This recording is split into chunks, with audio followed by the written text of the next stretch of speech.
BC's chief medical officer has added his voice to support the decriminalization of marijuana. The province's top doctor has joined other provincial medical officers calling on the Harper government to regulate the drug.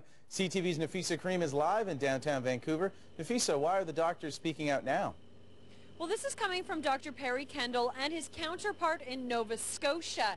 They're saying that cannabis is less addictive than other drugs such as tobacco and alcohol, and they're saying that government should regulate it. Now, they've published their findings in a journal today. They're calling out the Stephen Harper government on its Bill C-10, which imposes mandatory minimum sentences. The doctors call the move a complete departure from evidence-based policymaking.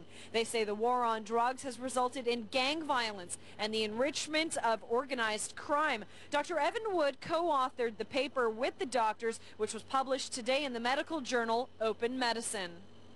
Well, I think it's essentially an unprecedented outpouring of support for a total about-face in the war on drugs and starting to look at drug use and drug addiction as a public health issue rather than as a criminal justice issue. We are really hemorrhaging tax dollars into trying to incarcerate our way out of this problem. So, Nafeesa, how have marijuana activists reacted to the news?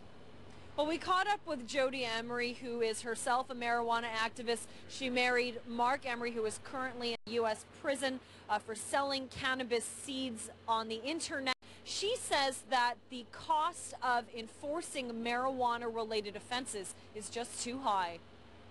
I see Canadians being forced to foot the bill for millions of dollars in law enforcement spending when we should be bringing that money into the legitimate economy instead of spending it going after gangsters who are making billions of dollars that shouldn't be made. Now, nothing is likely to change. Stephen Harper and his government has been firm all along, saying that it will not change the laws, it will not legalize any kind of drugs while they're in power. Amir? All right, Nafeesa Karim reporting live from downtown Vancouver. Thank you, Nafeesa.